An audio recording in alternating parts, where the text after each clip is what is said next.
everybody, it's TF Renegade here, and I hope you guys are having a fantastic day. In today's video, we're taking a look at Transformers Studio Series Transformers 1 Airachnid. When she was originally revealed, I kind of expected to hate her, but surprisingly, I actually have a lot of good things to say about her. Now, it's not to say that she is without her flaws, but I do think that there's a lot of potential here, so let's take a closer look. So starting off in a robot mode, as we can see, Airachnid actually looks really good. For a deluxe class figure, I was not expecting this level of engineering and quality, which is crazy to say, but this actually turned out really swell. Now, obviously, I think if she was a Voyager, there was more potential with this, but for a small deluxe class figure, this is spectacular, especially because she does match with the other figures, which is most important. When it comes to the head, we can see they did a magnificent job on this. I love the overall paint detail on here. As you can see, the face is really nice, but on the side, they were able to paint all the little eyeballs, which is a really nice touch, and the overall molding is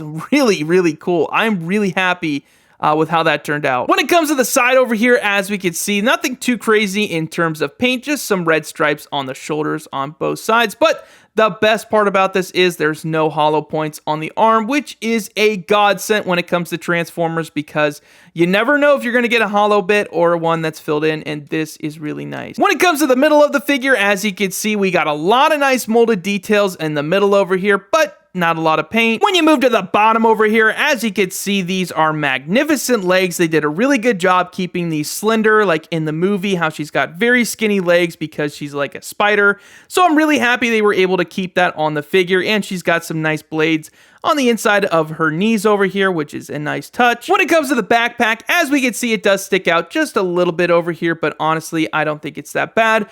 She does have these awesome little spider legs back here to kind of mimic what she will become later on, but for right now, she is a drone, but it is nice that she has that. The one thing I will complain about, though, is that these little legs over here, they do feel very cheap. They don't feel very good.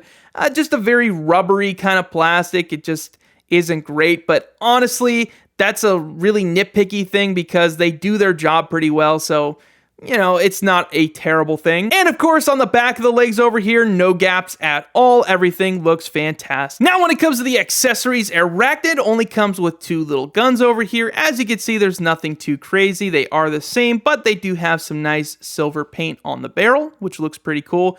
And you know what? I will say, I would rather get less accessories if it means that the figures get a lot more attention like this. I mean, there's a lot of engineering going on, so less accessories or smaller ones, you know, I'll take it any day for a better figure. But as you can see, you could pop these into the side of the arm over here if you want to. And of course, if you want to give her some guns in her hand, you can go ahead and do that as well.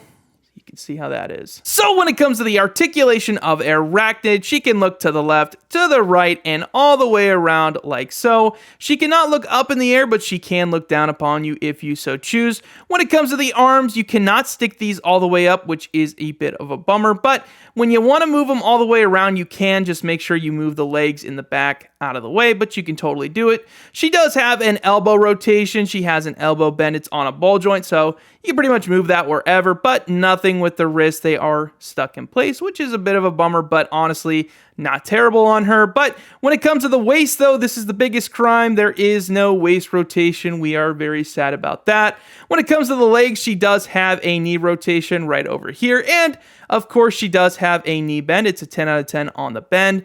When it comes to the ankle pivots, though, they are non-existent. So again, maybe if it was a bump up to a Voyager, they could have done something where these could be angled to the side a little bit. But as it is, she can only stand to a degree. So for comparison, here she is next to Transformers 1 Elita 1, and as you can see, very good pair up. I actually do think these two look really good right next to each other. I don't really like the Elita 1, but I do think that these two, in terms of looks at least, do look pretty good. Here she is next to Transformers 1 Optimus Prime, and as you can see, he is just a little bit taller than her, but again, pretty good pair up in my opinion. And of course, here she is next to her boss, Mr. Sentinel Prime, and as you can see, very good pair up. If you have these guys on a shelf, it is going to look really, really nice. And last but not least, here she is next to Transformers Prime, Optimus Prime, and as you can see, Again, a pretty good pair up. Honestly, I think Transformers 1 had a very similar kind of feeling to Transformers Prime.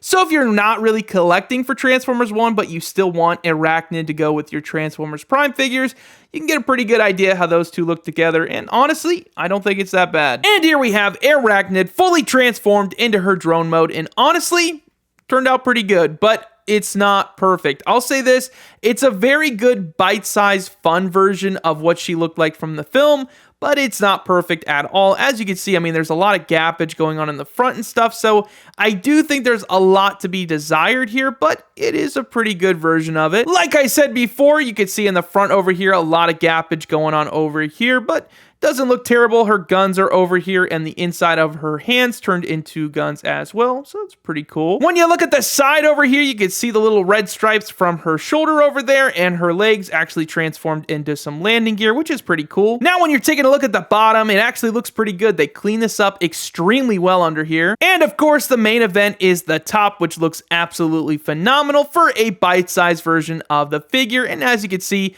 you can spin the little blade in the back, which is a really fun gimmick, but you cannot move the ones on the inside, which, you know, honestly is not a terrible thing at all. So for vehicle comparison, here she is next to Transformers 1 Elita 1, and it's definitely night and day, man. I'm telling you, I don't know what happened here with Elita 1. This is totally bonkers, but I really do think this was a huge step up in terms of vehicle mode with a deluxe class. Here she is next to Transformers 1 Optimus Prime, and once again, I definitely think this is a huge step up in terms of vehicle modes for these guys. As you can see, the Optimus did have some weird stuff going on, especially with the like pea-colored arms over here. I'm not too sure what's up with that, but yeah, again, this is definitely a step up. Here she is with her boss, Mr. Sentinel Prime, and once again, I will say, if she was bumped up to a Voyager, she'd be even more accurate and look even better with him, but as it is as a fun little deluxe class toy, very good pair up. I'm very happy with this. And of course, here she is next to Transformers Prime, Optimus Prime, and pretty good pair up. I mean, definitely different series, but once again, if you want to put her on your Transformers Prime shelf, I don't think she'll look bad. So what are my final thoughts on Transformers Studio Series, Transformers 1 Airachnid? Guys, this is a very loose win. I think she's a very good figure for what she is, especially for a deluxe class. They did a lot of engineering on this, and you cannot take that away from her. They did a fantastic job making a deluxe class figure like represent that movie version. It is very fantastic in that department, but at the same time, this is pretty much like a golden turd in a pile of other turds, you know? Like, I think a lot of people are getting lost in the sauce a little bit because this is the best Transformers 1 Deluxe we've gotten so far. So a lot of people are quick to be like, oh, wow, this is amazing and yada, yada, yada. But truthfully, she's good for what she is, but she's not an amazing figure. She doesn't have a waist swivel. There's no ankle pivots on here, and these back legs are very flimsy. So, you know, she does have her problems. But again, I can give credit where it's due that as a deluxe, she's pretty fun.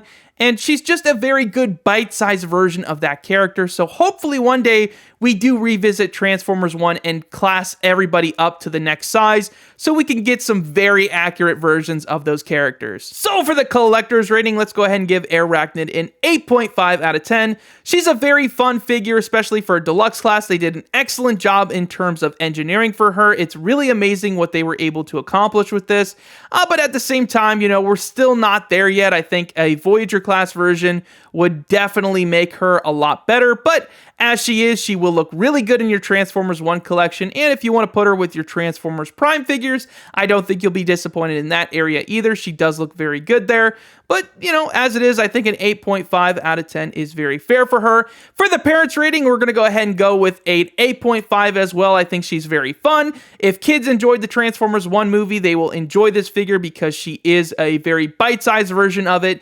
Very kind of easy to transform, a little bit of complexity, but I don't think it'll be too hard, and she only comes with 2 little weapons. They might get lost, but if they keep it tapped in, I don't think they'll lose it. So I think an 8.5 out of 10 for the parents is very fair as well. So that's going to do it for this video, guys. If you guys like the content, please make sure to subscribe to the channel. It always means a lot to me when you do, and leave your comments down below. That's the most important part of these videos, is what you guys think. Do you guys love Airachnid? Do you hate her, or do you just kind of feel meh about her? So go ahead and leave those comments down below, and I will see you guys next time.